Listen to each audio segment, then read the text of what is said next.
Thanks very much. And thanks to you all for turning up on Saturday morning. I don't know how many of you are readers of the Sun-Times, but I think this Thursday there was a headline, the front page had a picture of Cardinal Francis George, who had preached a sermon at the Chicago Catholic Seminary here at the University of Chicago the week before. And the headline said, Cardinal George says they don't hate us because we're white and rich. They hate us because we have no understanding of the rest of the world. And he was sort of thinking about his experience. He's very close to the hierarchy in Rome. He was thinking about his experience traveling around the world and experiencing this sort of growing sense of distrust that the United States is engendering in the rest of the world, and reflecting on it and saying, we simply have to start to understand other countries more than we do. And it's terrific to see you all here this morning to take part in that exercise along with me. I heard some Portuguese being spoken as I walked in the room this morning, so those of you who know some of this better than I do, please don't hesitate to speak. And I'm going to invite you, give you the same invitation that Irene gave you earlier on, which is to say, please stop me at any point. I'm used to being in this room, in this building, being interrupted, okay? So please do it. That would be great. Well, you have the misfortune to have to hear someone who was originally trained as a historian, and so I don't think you can understand any country without a brief historical overview, and this is going to be the history of Brazil in 5 seconds or less, okay? But what I've tried to do is pick out elements that I think are important for understanding the current context of the country, okay? So Brazil is, quote, discovered, right? In 1500 by Pedro Álvares Cabral and revisited, I think, in 1 year later by Americo Vespuccio. So it's got 600 years of history of Western discovery. This next thing is important. The original economy of Brazil is a plantation economy. Now, what's been grown on those plantations changes over time. And originally it was sugar, and then it was coffee, and now it's products that make Brazil independent of foreign oil because it's figured out how to grow crops for alcohol that run cars. I was talking yesterday to a former director of development in the city of Sao Paulo, and he said in Sao Paulo now they produce no net carbon monoxide from their cars now, which is unbelievable, right? Brazil and the history of slavery goes back a very long way. And the first reference in written documents to slaves being in Brazil is as early as 1533. And I'm going to talk to you about one city. So this gentleman, Fernando Malagoin's docks in Rio de Janeiro, then it didn't have a name, right? In 1519, he says, what a wonderful river. And he arrives there on January the 1st, so he names the city the River of January. Well, there is no river in Rio de Janeiro. He discovered a big bay, which is now called Guanabara Bay, because he thought it was a river. The city is called the River of January, right? And then in 1549, the Portuguese... There's this very interesting history that Spain was the predominant exploratory power in South America, right? And the Spanish and the Portuguese were fighting about which part of South America should be each of theirs. And in those days, if you had a dispute like that, you didn't go to the Security Council, you went to the Pope, right? And originally a line was drawn to separate the Spanish interest from the Portuguese interest that would have cut off half of contemporary Brazil. And the Portuguese suddenly realized they were getting a bad deal, so they got the Pope to shift that line, and as a result got themselves the largest country in South America. Always good to be with the Pope. 1789, in February of 1789, George Washington is elected the first president of the United States by the Electoral College, that infamous organization. And in June of that year, there's the storming of the Bastille, right? And in Brazil, there's the first major uprising against the Portuguese rule by a guy called Tiradentes, who those of you who speak Portuguese will know means the drawer of teeth. He was a dentist, right, in the state of Minas Gerais. And he organized a rebellion which didn't last for very long. And then this very curious thing happened as Napoleon was coming over the Alps, threatening both Spain and Portugal in his general conquest of Europe. The Portuguese royal family got very scared, so they jumped into their boats. And the entire royal court of Portugal came over to Brazil and ruled Portugal from Brazil. Right? And so in 1815, Brazil was no longer a colony of Brazil. It became an integral part of the United Kingdom of Portugal. So Napoleon is defeated by our friends in England, and so João Sexto feels it's free to go home, and he goes home, and just a year later, Brazil declares itself independent. And he has to pay for this independence by paying off the Portuguese to recognize Brazilian independence, and he also has to pay off the Brits. In the 19th century, if you wanted to do anything, you basically had to pay off the Brits. And basically what the Brits were doing there was using its fleet to protect Brazil from other countries which Britain didn't want to have any influence in Brazil. So the first form of parliamentary government gets established in the middle of the 19th century. And here's a figure. If we'd gone back a couple of hundred years, it would have been sugarcane that dominated the Brazilian economy. And by the 1870s, it's coffee that's dominating the Brazilian economy. And in 1871, so some years after the emancipation of slaves in the United States, Brazil starts to free the slave descendants of Africans. And they start by freeing the children of slaves, and then all slaves over 60 are freed, and then the remaining whatever number of slaves are freed in 1888. And then in 1889, people get fed up with a very much a father figure who is respected for all kinds of reforms, Dom Pedro II, and say it's time to leave, and so he leaves. And so Brazil gets its sort of complete independence from the last remnants of Portuguese rule without a shot being fired. As you see, I'm going through this at a rapid pace.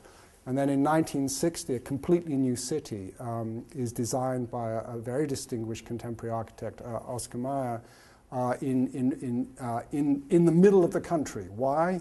In order to try and develop the interior, because all the economic activity is on the coast.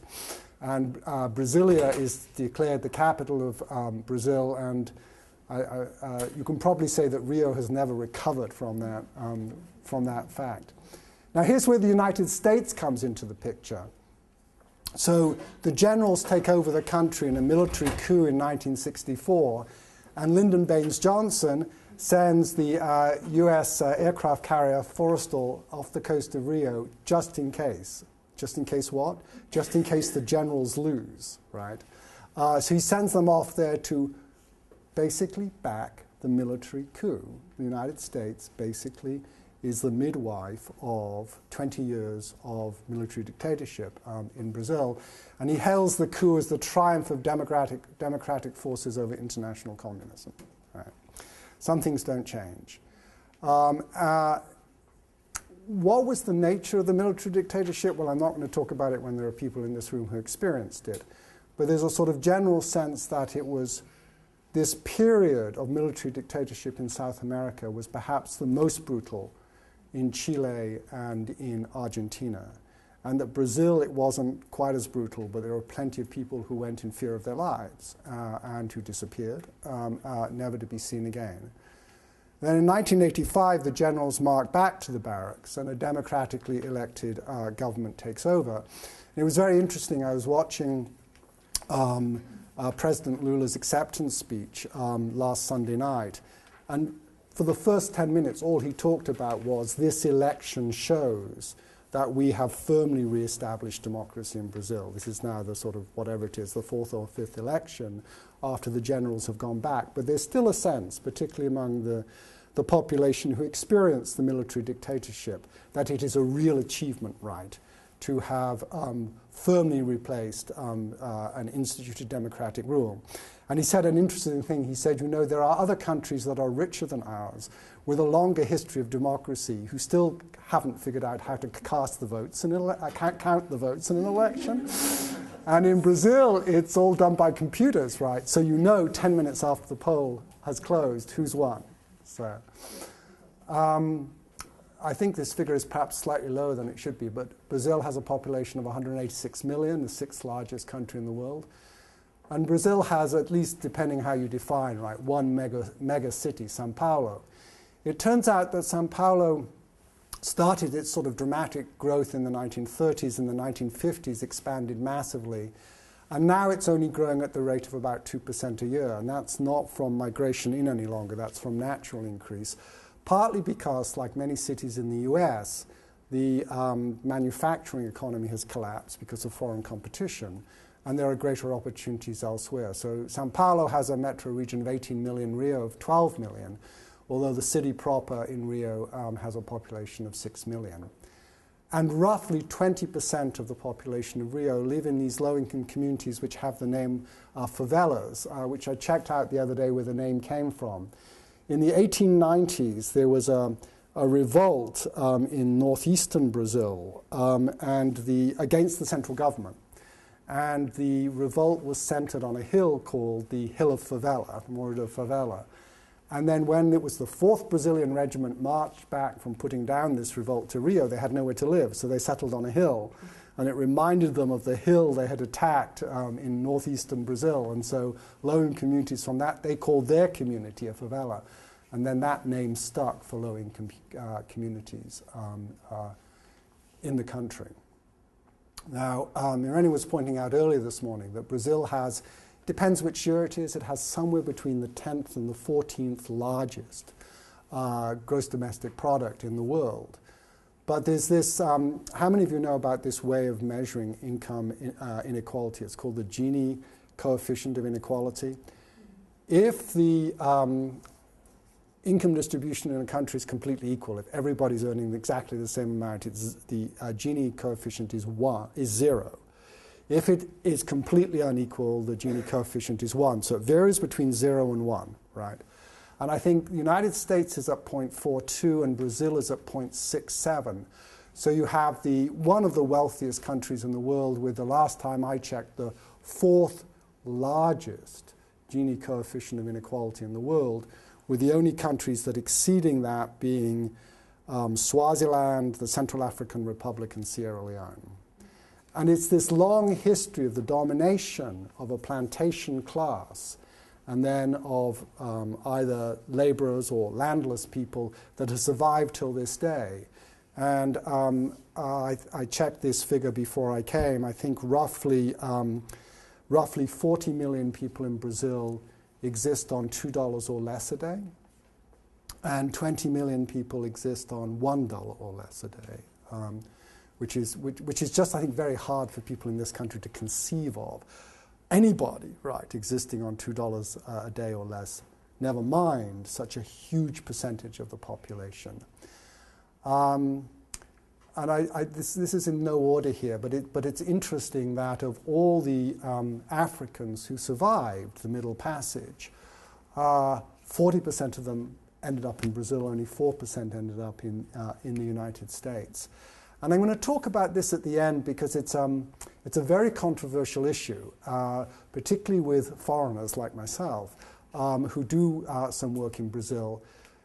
In the US Census, for the first time in the 2000 census, in addition, Bill, describing yourself as African-American, Pacific Islander, Aleutian, you know, that weird list we have in this country, in the 2000 census, for the first time, you could describe yourself as mixed race, okay?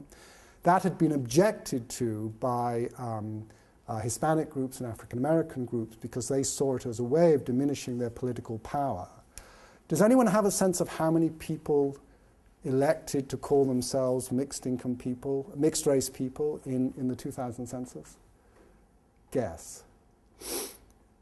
It was, I think it was 1.8 or something like that, right?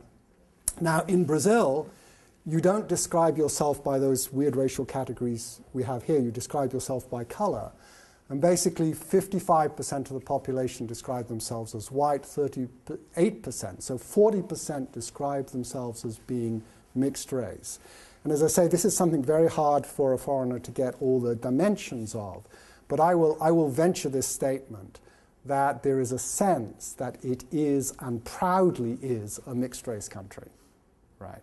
That the average Brazilian is proud of the fact that it's a mixed-race country. And you know, in this country, we had this sort of saying, a drop black and you're completely black, right? In Brazil, at the end of the 19th century, the government opened the doors to Europeans, white Europeans, in order, quote, to lighten the population, the skin of the population, not to increase the number of whites per se, but to bring in whites who would intermarry and therefore make the color of the population lighter, which would never have been a US sensibility, because in the US sensibility, right, you couldn't lighten anybody, right? Right. So now, I say this is controversial. There's a big fight going on at the Ford Foundation right now. Someone has accused the Ford Foundation of funding citizens of the United States to go down to Brazil and tell people that they are not consciousness of their black heritage. Now, it's a very complicated situation because the blacker you are, the poorer you are. Yet at the same time, there is this sense of mixed raceness, which I think it's very hard for people in North America to understand. So it's a very complicated situation. What happened? Where am I? Let's go on. Okay. Just a few sort of comparative figures about the kinds of problems that Brazilians face, and I've already talked about the number of people living on very low incomes. The infant mortality rate is now 29 per 1,000 live births, and this is a huge improvement over what it was 10 years ago. Although that still makes it the 127th worst infant mortality rate in the world. The United States is 36th in infant mortality, but at a much lower rate. When the generals marched back to the barracks, you had the beginning of the continuation of democratic government in Brazil, but enormous economic problems. And the economic problems were manifest in a just unbelievable inflation rate. In 1993, the inflation rate was 2,447%. Right? So you got your paycheck and immediately went out and spent it all because that afternoon, everything would be much more expensive. And today it's under the Federal Reserve Board of the United States wouldn't like this figure of 7.6%. Their target for inflation in the United States is 2%, but it's a huge difference, and it's one sign of a return to economically normal life. Let me talk just very briefly about the indigenous population of Brazil. It's very hard to count. They didn't leave the same kind of monuments as people who came down across the Bering Straits and moved through South America left in Mexico, for example. But the guess is, I've got 5 to 6 million here, that there were between 3 and 6 million indigenous people in Brazil at the time that the Europeans stepped foot on the country. And today that's down to 300,000. They were decimated for all the usual reasons.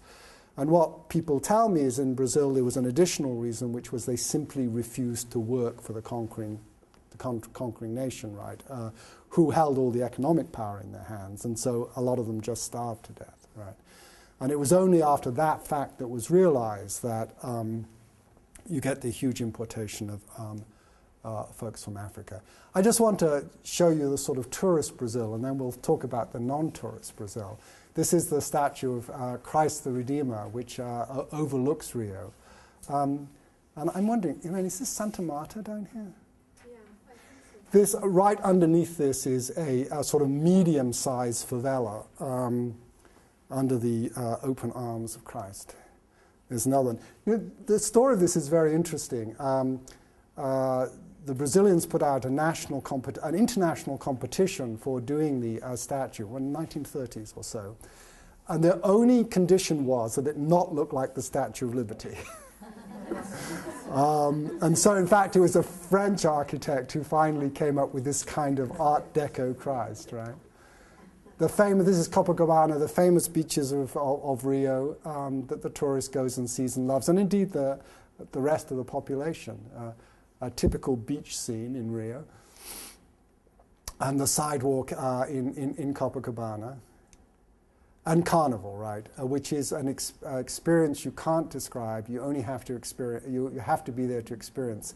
I have you can tell my accent is English, right? So I have this very interesting comparison. For years and years and years, I was forced to watch the St. Patrick's Day parade in Chicago. And the difference between that parade and Carnival, it's like, it's a different universe. And no guesses for which I prefer. And a sort of, I think this is Baja. This is a sort of modern once suburb of Rio. So this is sort of middle class and tourist Rio, and the famous picture of Guanabara Bay with Sugarloaf Mountain here. This is what the tourist gets to see and enjoy. Why not? Okay. And here, I think this is Rocinha. This is the largest favela in Rio. And so let's just talk about some aspects of it. It's not a cardboard shantytown, right? This is concrete buildings, and some of them are reinforced with steel, but very, very crowded, right? They're on the hills. In this country, if you're on the hills, you'd be upper middle class, right? It's the reverse in Rio.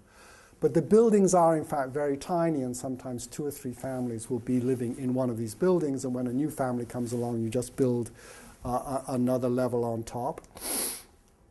And there's another one stacked up against the hill, and you see, women in their 80s who buy all the retailers most of the retailers at the bottom, because that's the best place to be, because that's where the transportation is to the rest of the city.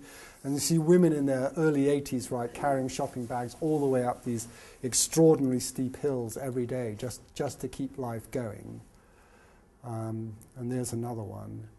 And as Irene was saying earlier, just across the street from here will be upper middle class neighborhoods, which turns out to be quite good for the residents in one respect. It means the women can find jobs as domestics.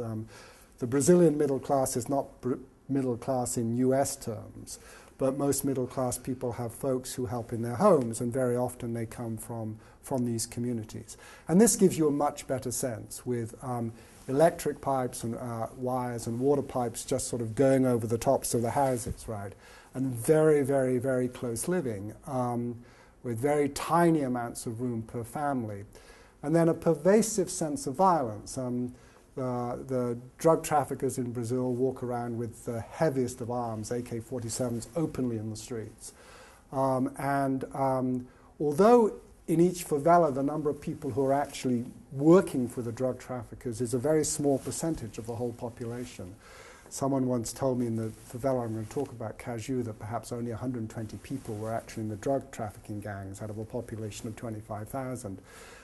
Their presence is very, very heavily felt, and no one goes up against them because they kill with impunity, right? And there's another not so good picture, and another one of a favela. So let me tell you about, come down from this sort of very broad and quick overview, to talk about the condition of youth in one favela. This is a favela called Caju, and it's very different from the ones I've shown you. It's not on the hillsides. It's in the old port district of Rio, which is relevant because it's next to the central business district, which means it's very accessible for low-skilled jobs. So my suspicion is, and I'm still trying to pin this down, that the general demographics of Caju are much better than the average demographics of favela in Rio. There's a big division between favelas in the southern zone, which are close to middle-class neighborhoods and where people can get jobs as domestics, and favelas in the northern zone where you may be 2 hours away from your job, right? And just to get a sense of this, and let me also, I really need to do some thanks here. There's an organization in Rio called the Institute for the Study of Work and Society. Its acronym is IETS, I-E-T-S, and you can find its website, and it has an English language version by just Googling IETS. Did a huge survey of Caju, why Caju is lost in the midst of memory, of both the residents and youth, and this is where all my information came from. And unlike trying to get data from another research institute in this country, they were very nice and said, listen, we don't have time to analyze this data. Here it is. And I've, in my spare time, have been looking at this data over the last year. So Caju has 24,000 people in 7,000 households, no health clinics, one public school, one police post, no banks or post offices, and 4 creches, so childcare centers. Right? It has 184 bars, There are bars on every corner, 35 churches. So the bars and churches compete for which is the most common institution. Small grocery stores, which can be very, very tiny, et cetera, et cetera. 54 vacant stores. So although there is a lot of activity, there is also a lot of economic decay. Now, how do you put in perspective the daily life of people? I think you have to remember my figure about 40 million people living under $2 a day, right? But it turns out most households have electric light, most have a refrigerator, half of them have a washing machine. Let's just go down this list. I think the thing that is different, the thing that is markedly different between a low-income community in the United States and one in Brazil is the very low level of car ownership, right? So only 10% of folks have a car, which means they're heavily reliant on public transportation, which although it's expensive, is very, very expensive in terms of average incomes, right? And cell phones, no, at 38% you can't say they're ubiquitous, right? And a low level of computer ownership, right? So that's the sort of background. Now let's talk about, so how well educated are youth in Kazoo facing, like youth everywhere else, a very, very competitive international economy? Well, the figures I think are very, Susan, can I ask you one more please. question about the education? You said there was one school for all the households in the... Well, people would be going out of the favela to go to school, Okay. right? So that's not the only school that Right, you have access right. to. Not at all. So 60% of 15 to 17-year-olds have not completed grade school, right? So the majority of kids, of young people in Kazoo have not completed grade school. And if you look at the older population, the adults, 73% have not completed grade school. So the percent of kids who are completing grade school is increasing, but what that represents is not necessarily such a great thing because, we have this great debate in this country about promotion by age and not promotion by achievement, right? That's also a phenomenon in Brazil. So the fact they have completed grade school doesn't necessarily talk about their literacy skills, for example. It's also true that a number of adults, I've got 20% here, take vocational courses. They take vocational courses in computers, in mechanics, in sort of beauty shops, and so on. The general sense is, and this is something we're looking into in this research, is that the courses they take are sometimes not worth the paper they're written on. That they might take a course for 2 or 3 months, but the level of instruction is not very good. Brazil has 2 very, very good organizations. Their acronym are SINACI and SINAI, which provide post-schooling professional training. But our suspicion is, and this is something we're trying to figure out, that low-income kids don't get into them, first of all, because they don't have the basic qualifications, and secondly, because they're just far too expensive. And these 2 post-secondary training institutions have a long history. They go back to the 1940s and 1950s. But our suspicion right now is that kids from low-income communities are locked out for that reason. We have a very high percentage of young people who report dropping out of school at least once. You drop out, you come back in. There's a lot of movement backwards and forwards. And it's very interesting. Several questions were asked on this survey about why did you drop out? Why were you failing at school? And although the quality of schools is very low, it's almost like no one blames the school. They blame themselves. I am not able to study, right? And when my colleagues at Yates, first of all, did this survey, they said they didn't analyze it by gender. So I analyzed it by gender and found that, almost 20% of girls dropped out of school because of pregnancy. That was one of the main avenues out of school, because then they have a whole bunch of responsibilities. Half of the kids, and the kids in this survey are from 10 to 24, failed a grade at least once. And let me try and remember this. I think something like 30% of them are at least 3 years behind grade level. So they're massively behind, not very demanding grade levels, right? And the main determinants, we ran a regression analysis of this, of being behind in grade level is gender. If you're a young man, you're much more likely to be behind grade level than if you're a young woman. But it's also, this is the sins of the parents being visited on the children to the fourth generation, right? This is biblical stuff. Two of the main determinants of how well you're doing at school are whether your parents can read and whether your parents completed elementary education. And let me just make this point here. It's very easy to develop a view of a low-income community as being homogeneous, right? You see how different it is from the world you inhabit and also from the worlds of the middle class in the city. It turns out this favela is very heterogeneous. It's very heterogeneous in terms of income, although it's all low. I think the average, I think it's sort of a trimodal distribution of income from what are called two minimum salaries to over 1,200 or 600, $600 US a month. So there's a huge difference in income distribution. There's a huge difference in educational achievement. And there's actually a huge difference in the job aspirations of younger people. And it's a very, very good reminder that what to us looks like, right, a very, very homogeneous situation is in fact very complex and contains people at very different income levels and very different educational levels, depending on factors like their parents' abilities, right? Okay, so what are the work histories of young people in Caju? Let's say first of all that one of the struggles that Brazil, like many other countries, has faced with help from the ILO, the International Labour Organization, is in fact to stop child labor, right? Child labor being the phenomenon that keeps you out of school, right? And to a very large extent, Brazil has been successful, particularly in urban areas, in reducing child labor. In rural areas, how do you stop somebody from looking for the eggs, right? But now the problem is the disconnection of young people from the regular job market when they're the appropriate age.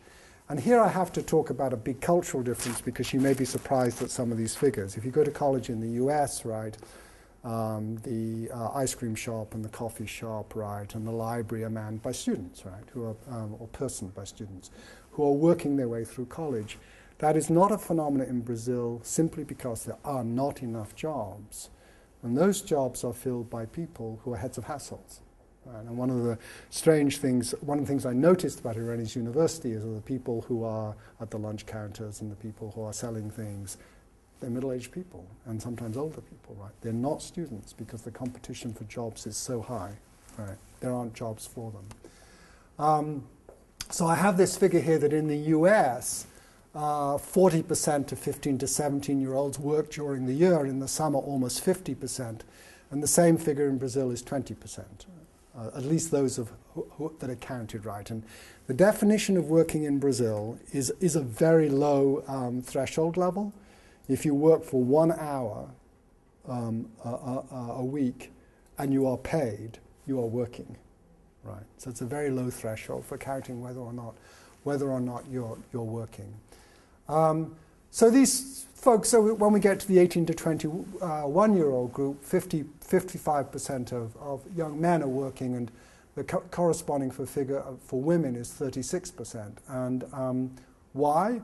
Well, because a lot of the young women are working in their own households for no money. They're looking after the kids, as their parents travel 2 or 3 hours to get to work, not in Caju, but in other favelas. They're washing the dishes, they're cooking the food, they're basically running the households, right? Of those young women who did work, 30% worked as domestics, so they're working in middle-class households. We would call a work card, although we don't have such things, but which in Brazil is a carteira de trabalho. It means you have a card that provides you certain benefits, right? Certain health benefits and certain retirement benefits. And one of the challenges of the Brazilian economy is that 50% of the adults work without a work card. And the reason they work without a work card is because there's a very high tax on employment, right? So if you're an employer and you're trying to hire somebody, right, you'd much rather hire them informally so you don't have to pay the work tax, right? and then hire them formally, and I think it's 50% of wages. It's a huge figure, the work tax. And an economist friend said that the first thing the Brazilian government has to do is figure out how to get other sources of income than the work tax, because if they abolish that, a whole bunch of people will move from the informal sector to the formal sector and gain the protections that ensue from being part of the formal sector. Right? Is that an income tax? It's not an income tax. It is a tax that employers have to pay on everybody they hire. So I guess it's the equivalent of the tax that we pay in the US as the employer part of Social Security. Right.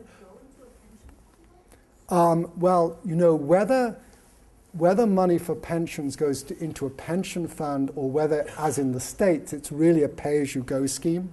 One of the great myths about Social Security in this country is it's going bankrupt. It can't go bankrupt because 70 or 80% is 70% of the current payout of Social Security comes from current taxes. And I don't know the answer to that question, Susan, whether it's a fund or whether it's current taxes. Yeah. It's so that it's more akin to the head tax in Chicago. Yes. And you know, there's been a great debate recently. Well, we won't go into that, but minimum wages and Walmart, right? There's a wonderful, I have the power of diverting myself, right? There's a wonderful institute in Washington called the Economic Policy Institute, which does analysis of what's happening to work and income patterns in the United States. And every 2 years it does a study called the State of Working Americans, and it's just come out with this report, and it presented it in Chicago last week. And so I asked the question, because I had this Walmart debate in my head, right? Should Walmart be forced to pay a minimum wage? Does the minimum wage restrict the number of jobs? I mean, it does increasing the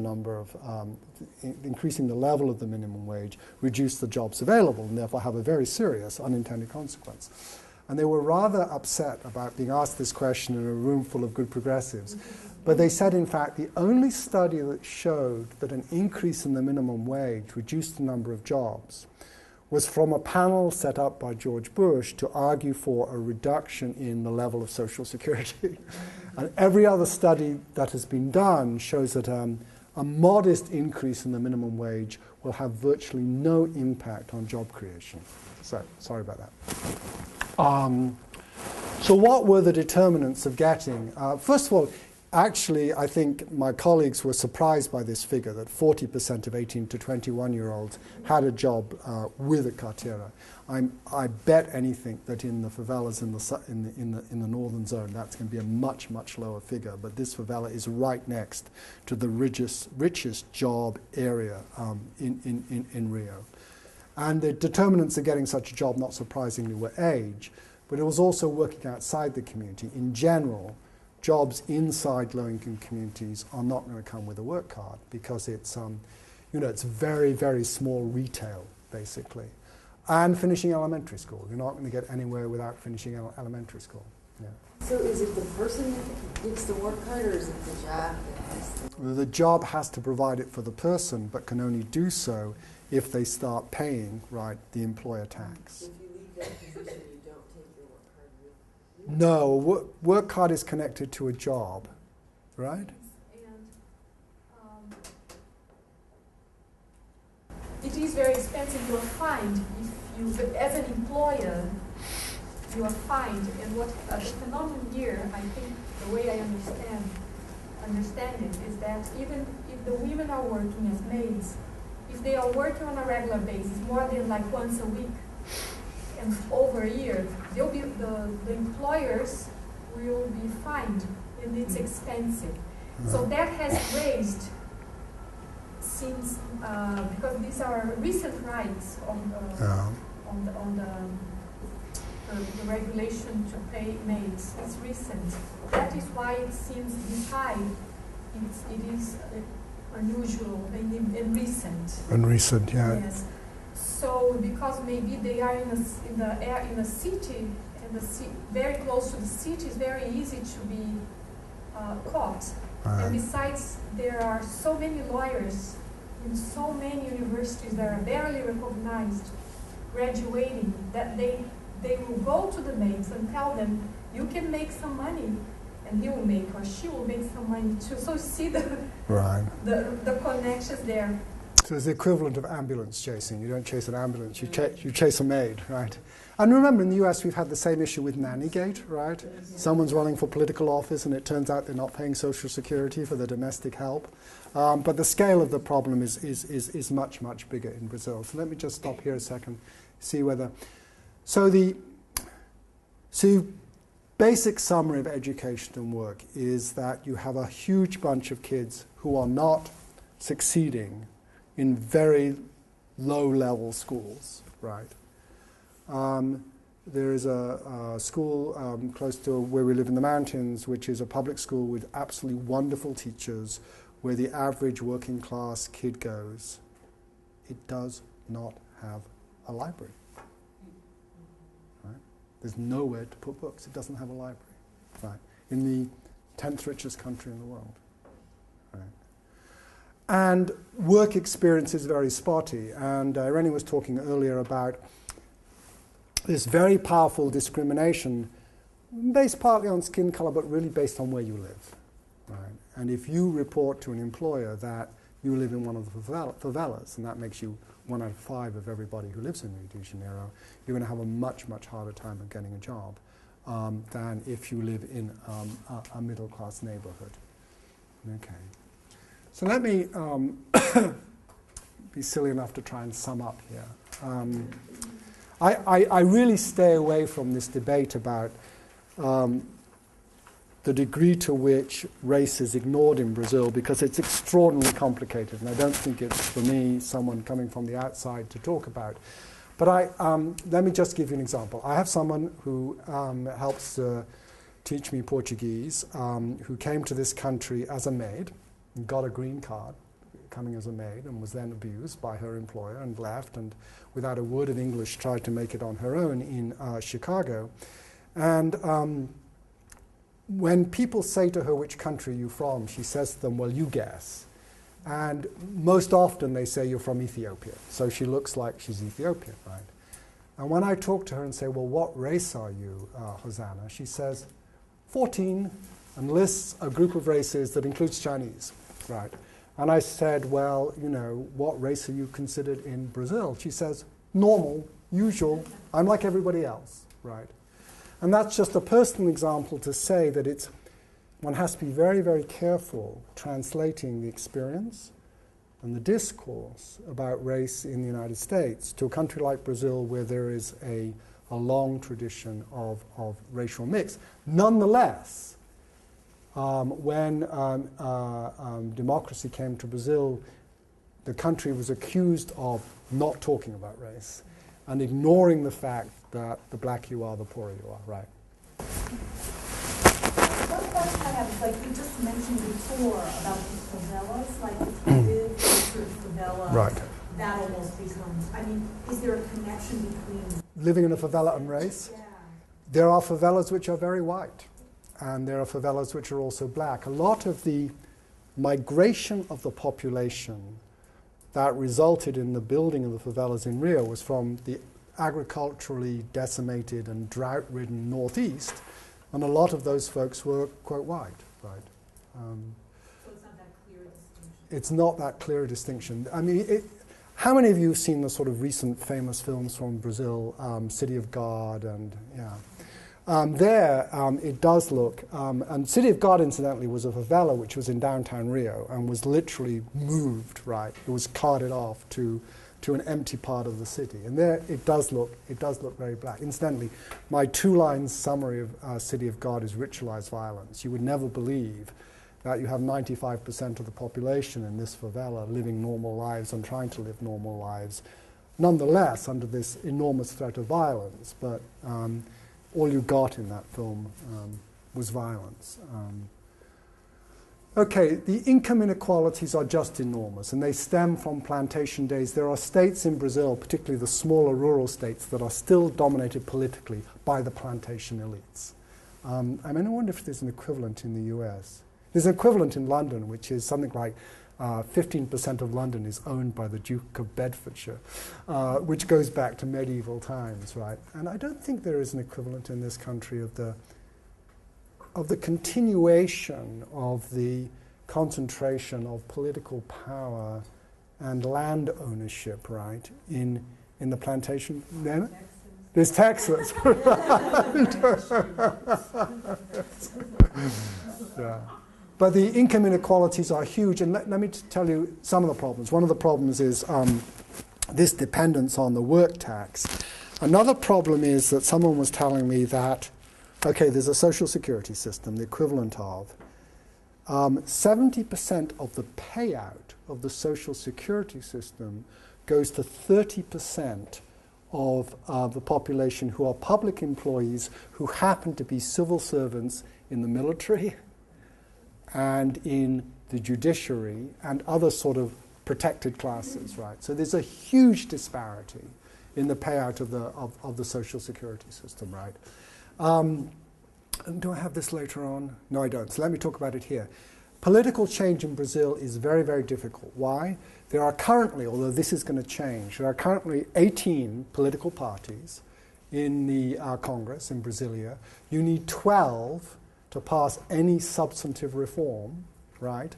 And as someone, this guy from Sao Paulo was telling me yesterday, there are political parties who agree on everything except agreeing with each other, right?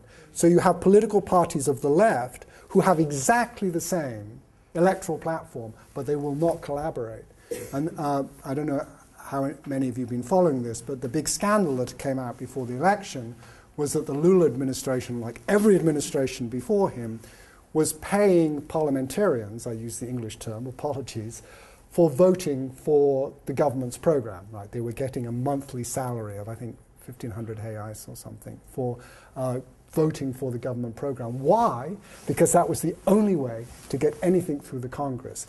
There has been a very, very important constitutional change which has just come into force, which is that now if you get below a certain population, a certain percentage of the popular vote, you will no longer be on the ballot next time round as a party, right?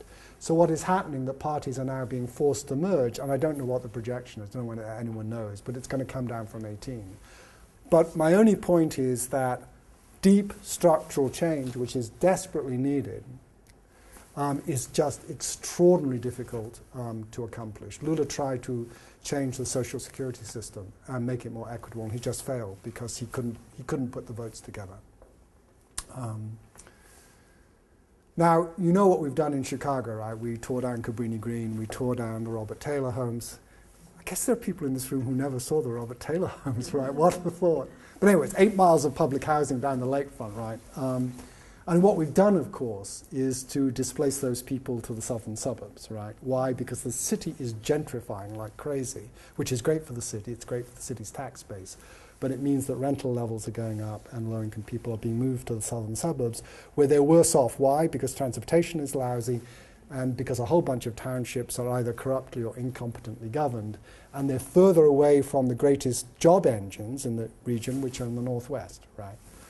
You can't replace the favelas in Rio and Sao Paulo. There isn't any room, right?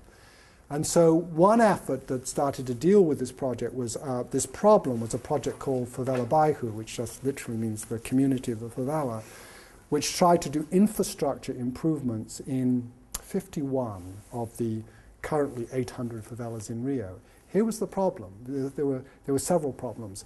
As people were doing this infrastructure development, nobody thought about local jobs, right? And no one thought about how to structure this infrastructure change so it created more economic development the day after the construction crews walked out of the favelas. But third, the infrastructure improvements were so good that people came from other favelas and the population went up and the net quality of life was not improved. So you can't do it clearly favela at a time. You've got to figure out how to do it in a bunch of communities at the same time. And then I thought I was going to end on a positive note. Perhaps there's another slide. The other problem is just enormous corruption in the police force and the judiciary, which is partly a result of very low wages, right? So and every now and again, a new police force is created, right, to try and deal with the problems of corruption, and then that itself gets corrupted. And a huge culture of violence, as Irene gave the figure of whatever it was, 1,300 people being killed by the police in São Paulo in 1 year, right? And you know, this term a no-go area, it comes from the British government fight in Northern Ireland. Basically, parts of Northern Ireland that 10 years ago the police and the army just didn't go into, right? The favelas are essentially no-go areas for the police. What they do is, when the traffickers are silly enough to come out of the favelas and burn a couple of buses, they then go in literally with all guns blazing. I mean, they just shoot indiscriminately, right? They just shoot everything in sight, right? And as a result, the residents of the favelas have a mixed response to the drug traffickers. On the one hand, they don't want their kids to get caught up, because if they do, the likelihood is they will die in their early 20s. That's just the likelihood if they get caught up with the drug traffickers, right? On the other hand, to some degree, the drug traffickers keep the also violent police out of their neighborhoods most of the time, right? Do I have a page of hope? I have a page of hope. So the country has seen massive improvements over, the reduction of inflation. Currently, the currency, the real, sits roughly 2 to the dollar. Actually, it's 2.12 or something. When Lula started to rise in the polls in 2001, the value of the real against the dollar went from 1.8 to 4, right? Because the international currency speculators thought he was going to be elected and that the economy was collapsed, so they were going to make their fortune out of currency speculation. And it speaks enormously to his political skill that while he did engage in quite a bit of income distribution, not enough, not nearly enough, but some, he also managed to keep Wall Street and the IMF and the World Bank comparatively happy. And as a result, the economy expanded, right? The question now is, how do the fruits of that expansion move down the income ladder, right? But that's one success story. Another success story is this program which used to be called Bolsa Escola, a stipend for school, and is now called a stipend for the family. It's a small subsidy, what, 50 reais a month? Depends on the state. $25 a month, right?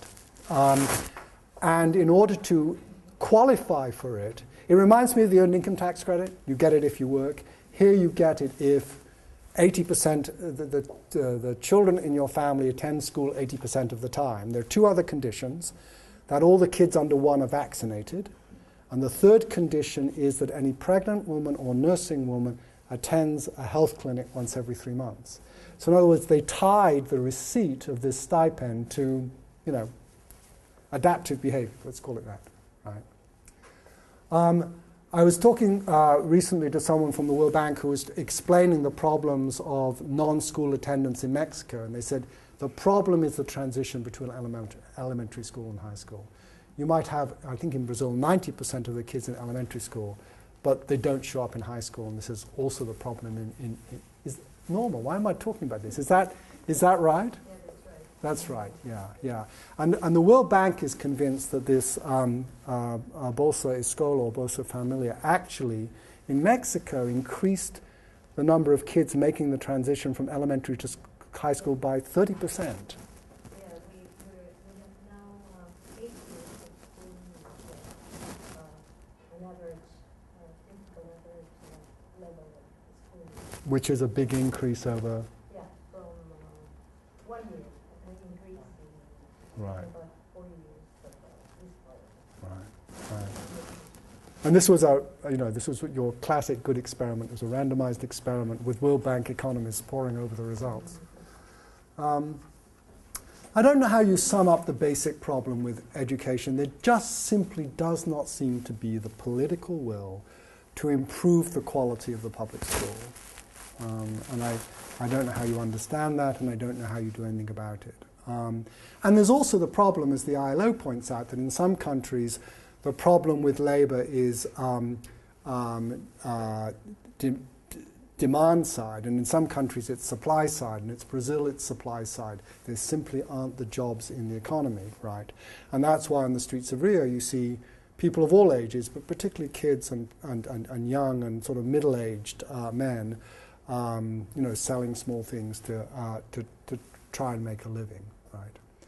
And I've talked about the discrimination against kids from the favelas.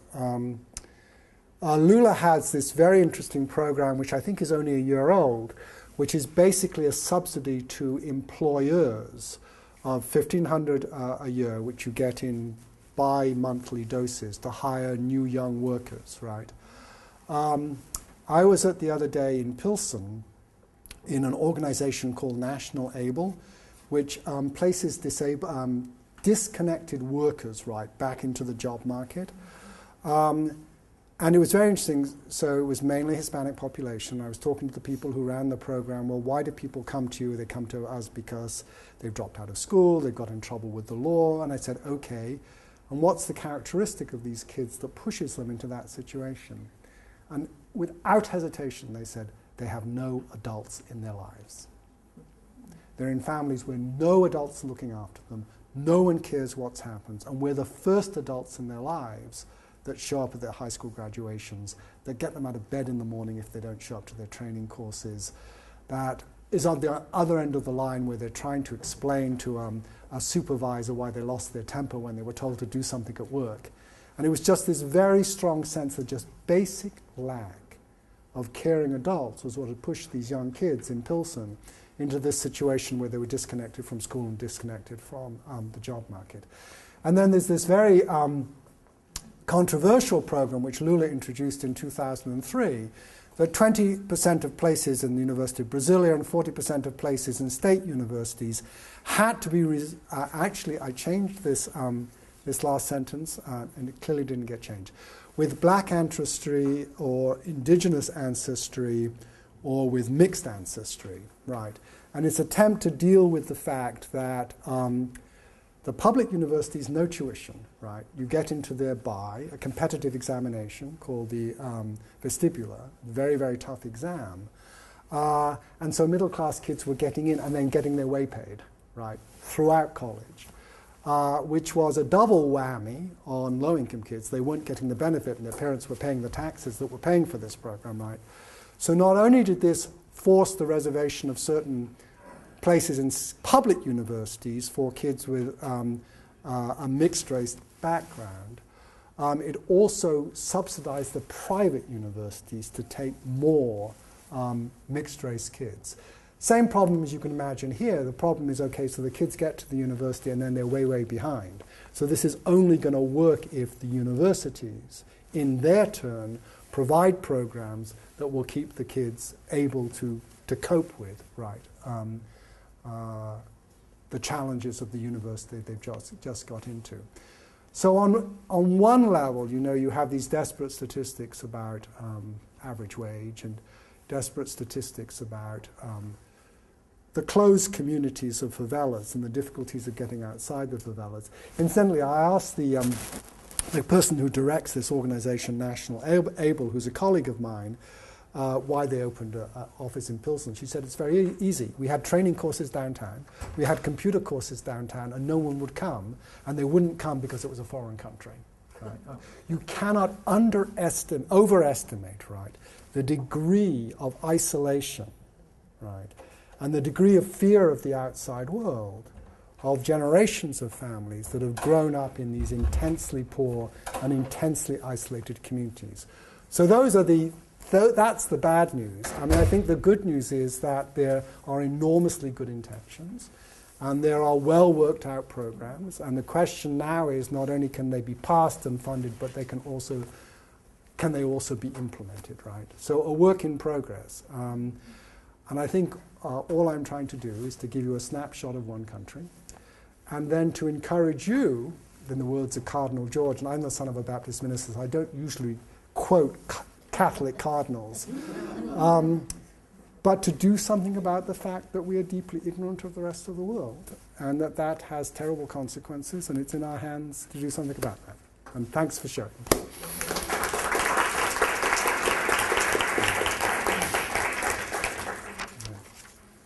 Happy to try to answer questions. We do have about 20 more minutes for question and answer. or to refer the questions to other people in the room who are more likely to know the answers. This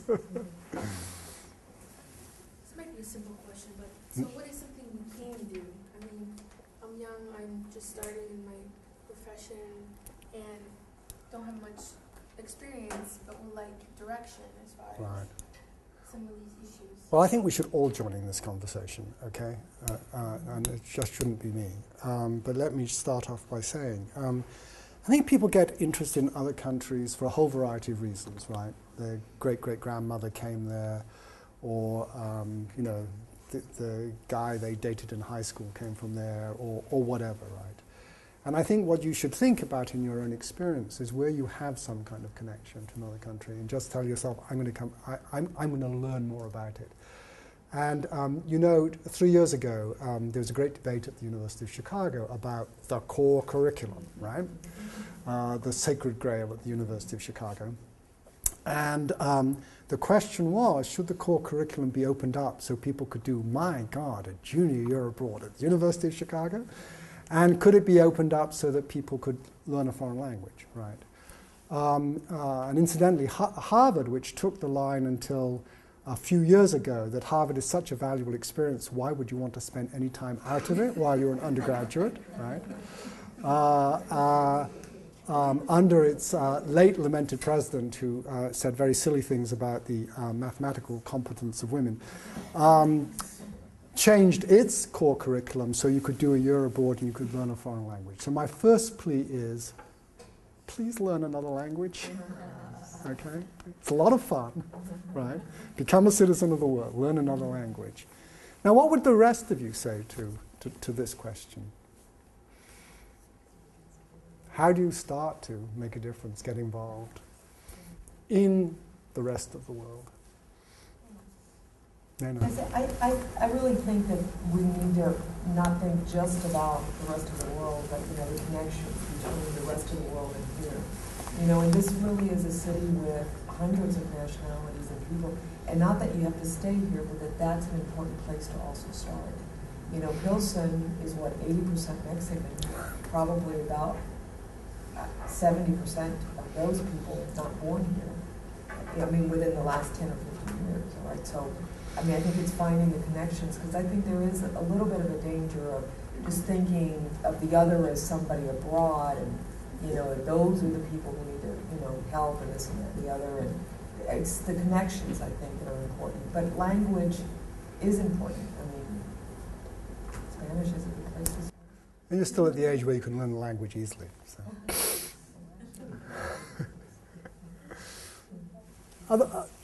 Before we go to another question, any other comments on this question? Yeah. Yeah, I think my sense is always that, you know, there's no such thing as something that's new. So realistically, we sat for an hour and a half or so, and this is about Brazil or about Rio de Janeiro. But I mean, you could very easily change some lines in the slides, and that's here. This is no different. You know, nothing anywhere else is any different in its own way than here. And I think that sometimes we have a real problem in the United States of looking at the world or looking at somewhere else as being very different, whereas this example is a metaphor for here. And I think that by looking at very often situations elsewhere, we can find out a lot about what we ignore here or what we choose to ignore here. Also, start with your friends some of the great debates. And let me give you one of the great debates which we've been having with a number of friends recently as 2 nights ago. You know, the French 2 years ago forbade the wearing Muslims young Muslim women, right, covering their hair in public schools, and the same debate going on in Germany with Turkish guest workers, and the former British Foreign Secretary, who used to be a radical politician, he used to be chair of the National Students' Union, Jack Straw, said that wearing a veil in England was anti-patriotic act, right? So start these debates, right? Why is it that so many countries now are so uptight, right? There are two sides to this debate, as Nana will be the first to tell you. But why is it that we're so worried about people who behave in a different way? And should there be a standard of dress, right? Should Muslim women be allowed to cover everything except their eyes? And start talking about it to your friends, and you will start getting into some very, very interesting debates, right? But, get past the headlines is the invitation. But we had another question. I was going to ask you about micro-lending, because I saw that someone, it looks like you're involved with that. I saw someone, I don't remember the name. I'm glad you asked, because this is what I do in my vocational as opposed to avocational life. You know that recently Muhammad Yunus, who started the Grameen Bank in Bangladesh, got the Nobel Prize for Peace. And he figured out a way of lending money to very low-income women who then sort of bought a cow or a sewing machine or something and started a sort of small economic venture. And there's a sense in which that's become a model for economic development in the whole world. And it both has an importance and it's been overrated as a way. Why has it been overrated? Well, there are only so many people you want sewing clothes, and only so people you want milking cows, right? And at some point the market gets saturated, right? Microcredit is, and also the term itself, people tend to think about people doing things in their own home. In Brazil, there's a real problem about small businesses getting access to small business credit, right? Let's call it that, not microcredit, small business credit. And there's a problem because Brazil has this tradition of runaway inflation, and someone who lends to a low-income person is worried by the time that money is paid back, their profit will have disappeared in inflation, right? There's another reason. The average large bank in the United States, I'm going to bore you with my subject matter now, makes a profit of 18%. That's what the large banks are looking for. The small banks are looking for 12%. In Brazil, the average large bank makes a profit of 23%.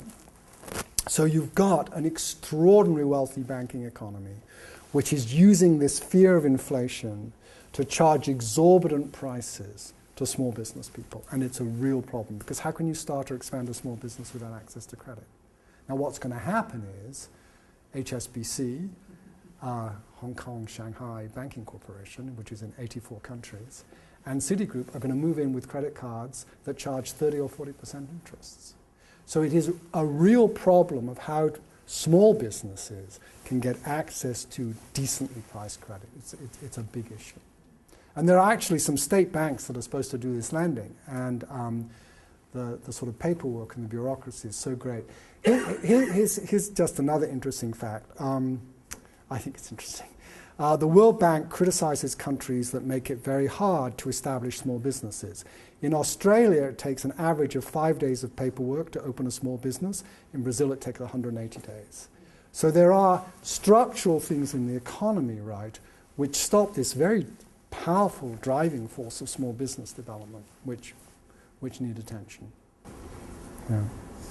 Are there pilot projects or they're beginning to address these issues? There are some pilot projects with microcredit, but the big question about a pilot project is, can it be brought to scale? I mean, that is the big challenge. Yeah. Can you talk a bit about the project you are engaged in Rio? Yeah, this I analyze this data because, once a data analyst, always a data analyst, and someone said, here it is.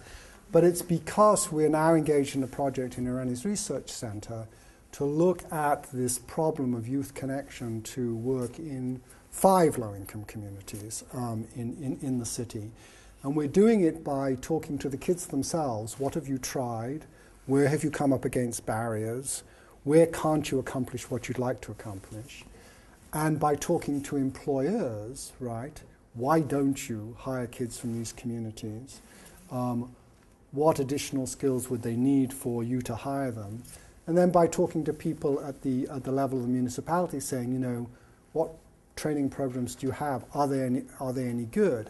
And the one difference I've noticed between this debate here in Chicago and in Rio is, here, although it's a theory more honored in the breach than the observance, there is a sense that training is not enough.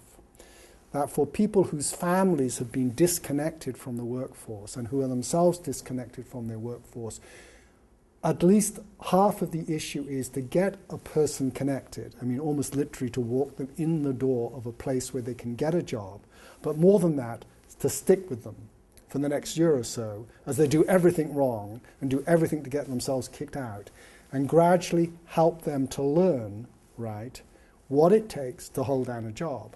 And if I don't know how many of you sort of work between your undergraduate degree and coming here to SSA, but I look at my own children, and when they want to get out of where they are and move somewhere else, they call me up and say, do you know someone in this industry or that industry, right? And because I'm middle class and I've been here a long time, I know someone, right? But if you're a parent in a favela and the kid suddenly says, I'd like to be an architect, I'd like to be a bank clerk, I'd like to be whatever, there's no one to pick up the phone to, right? So you need, now within the community, within the favela, there are enormous connections. They're extraordinarily rich, right? So getting a job in the favela, and 60% of the kids in this sample, the job they got through a family member or a friend, right? Those connections existed. But those sets of interactions don't bridge the world between the favela and the middle class economy. Susan.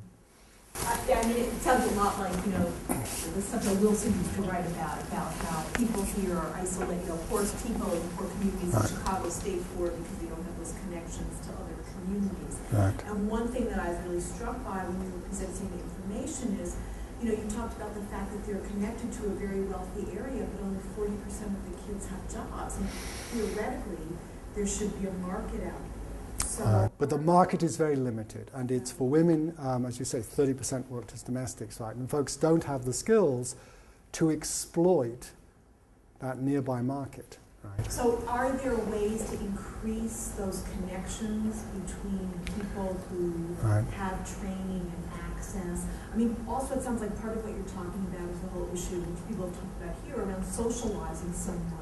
Right. To learn what the world of work is like when they haven't been around people who have been working. Well, do those systems exist in... That's precisely what we're trying to figure out. And if they don't exist, how do you create, right? Don't have to look much further than the Chicago community of Austin. It used to be that Austin was surrounded by a whole bunch of manufacturing plants. And the high schools had shop class, right? And the teachers who ran the shop classes knew the human resource departments, except they weren't called that then, in all the manufacturing plants surrounding Austin, right? Two things happened. New generation of teachers who didn't have those connections, and manufacturing went bust, right? So at a time, Austin had all these connections to the greater workforce, and now it doesn't. Right. Question here. I was wondering how your institute disseminates information that that you gather to, well, who and how. Right. That's a great question. And my foundation funders ask me that all the time. You're on your way to the MacArthur Foundation. A programmatic organization that didn't really have people doing research like this for us. Right. I don't know, I feel like there might be a disconnect. I think there really is. We do it in a variety of ways. We have a website, right? But our key audiences are, and I'm just talking about not this work now, but my work at Woodstock, are the bank regulators. There is a truism about regulated industries that the people being regulated have far cozier relationships with the regulators than the people on whose behalf the regulations were written. And it's true. There's what was First National Bank and then was First Bank, NBD, and is now JP Morgan Chase. They have a federal regulator watching what they're doing, living in the bank, right? So they get cozy relationships, right? So what the sort of non-profit advocacy world has to do is to figure out how to themselves get relationships with the power brokers, the regulators, so there's another side of the story. That's one thing. Then our other clients are community organizations that want to know how to work with banks to get more investment in their neighborhoods. So we do a lot of training and work with community organizations. And then we do a lot of work with the press. In fact, you will see me blasted by Mary Mitchell in the Sun-Times in about a week's time for being a racist. And I'm a racist because I support Speaker Madigan's attempt to stop predatory loans in 10 zip codes in Chicago. And so we're constantly interacting with journalists and with editorial boards and the like. Is that a general audience? No, it's not. It's a specialized audience because with a limited amount of time, you have to ask yourself, who are the group of people I most want to listen to this message? But I think getting information from universities, right, to people who could use it. University faculty, there was a dean at this school, 2 deans back, who was an expert in the economics of health. And he sat on the Chicago Board of Health because he was a good guy and wanted to influence the world. And he was told by the provost, you should stop doing that. It's going to do you no good. It's going to get you no pay raise. And we don't value that in this university. Right? So even sometimes, I hope it's not true at UIC, but sometimes in private universities, faculty are actually discouraged, right, from spending their valuable time in reaching out to the great unwashed. I mean, it's a real problem. Yeah. There's a question behind you. And you should tell me when we're through.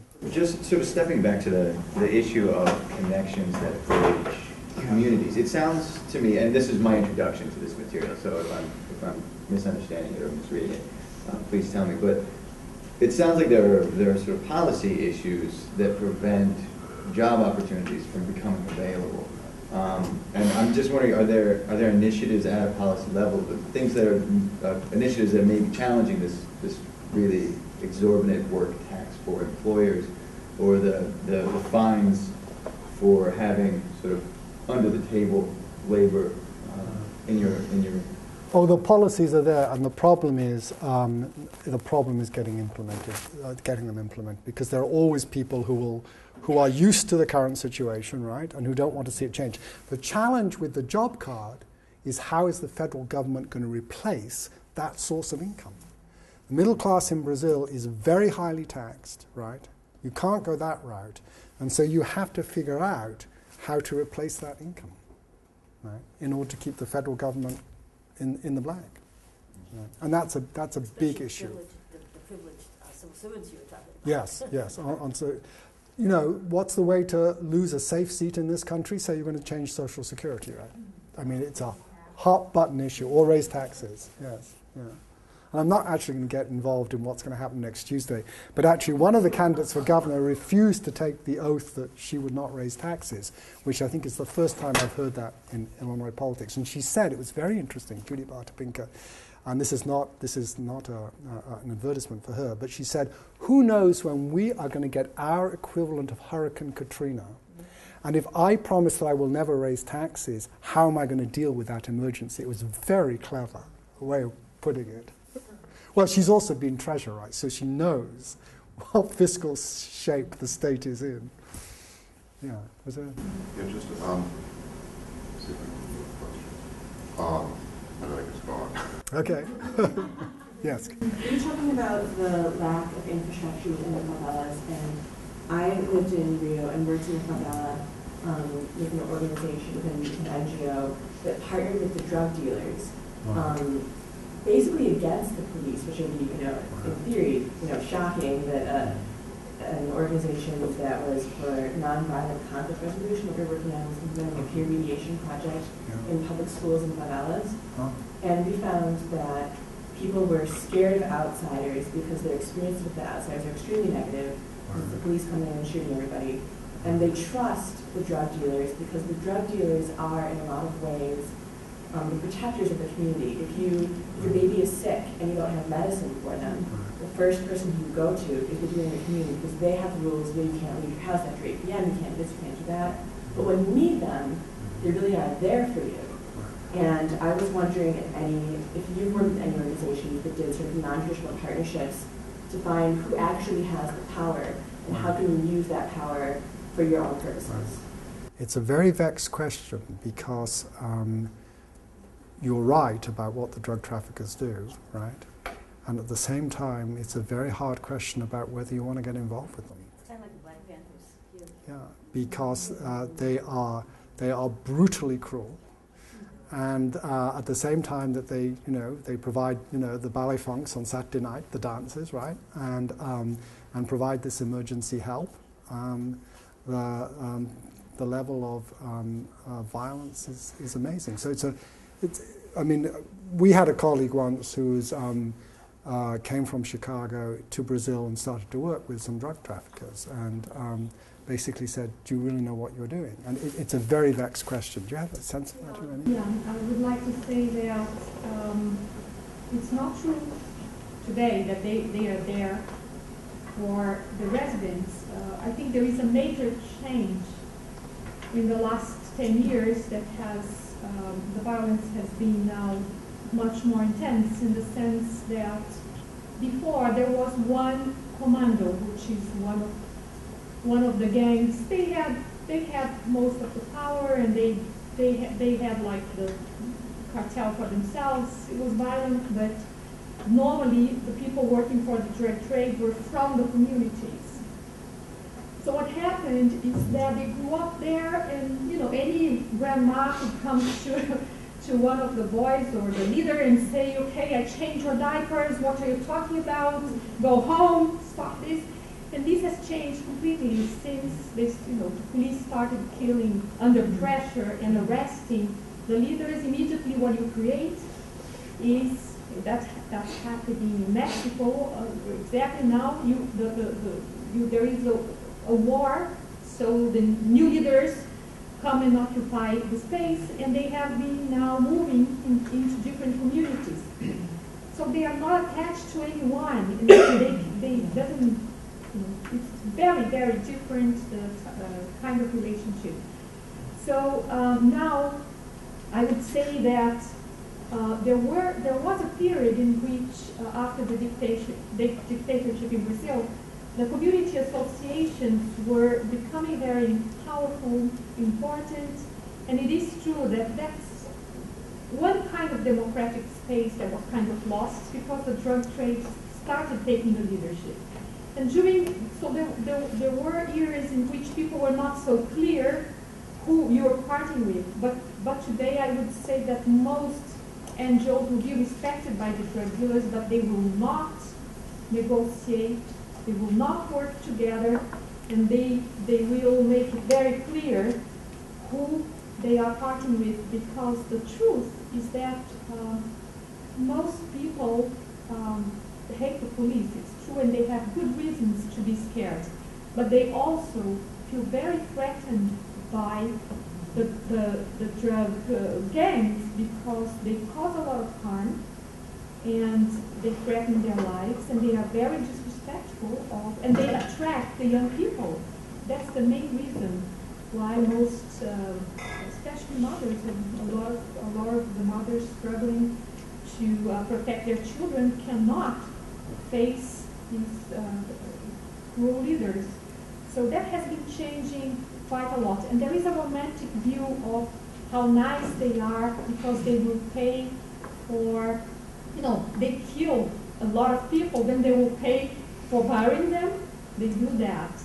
Sometimes it is true that they will pay for things, but they also do that as a way to show that we own your lives. So we buy the medication, we buy there is a party, we buy the food. The same way they kill them. So it's most people are not proud. When I work in many favelas, most families are very scared, and they are very, young people are very torn about getting engaged. It's really very often out of despair and no alternative, with the exception of kids that really grow up with a lot of violence in their own family, like a history of a lot of drug related relatives, and they are almost growing up knowing that that is what is there for me. That you find a difference. Those kids, they are very, they are comfortable in their skins doing that. But the others, they will say, give me anything, any money, any opportunity, and they will choose to live. That's the choice. I'm sorry, I'm very emotional about this because they sell this image of being nice in a way that is really deceiving. It's for outsiders, I think, for people outside. Most people don't go in the favelas, so they want to believe it is this way. and that everybody's kind of involved in the drug trade is really, really the minority. And the horrible thing the commandos have been doing in Brazil, now Mexico, I see very clearly happening after Colombia and Venezuela, and is that they are losing the sense of community. When I interview people in the houses, they will talk to me about things they can talk, and the rest is like, they write, they want to tell me, but they can't say it. They can't, they are so scared. And they say, next door are people that tomorrow can be my enemy, can kill me. So they are losing all this sense of being able to trust each other. It's really very sad and recent. We are all so shocked at the way things are now. Isn't that true in Mexico? It's like music. I think I'm about to be cut off. There was a question behind you. Yeah, it was when I get to the question, it was just kind of just to be cognizant. Someone made a comment already.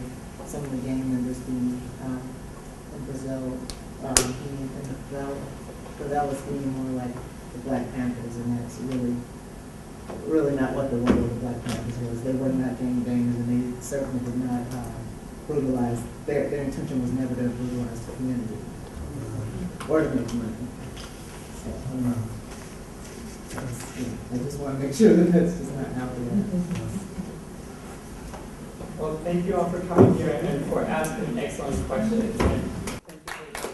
Thank you.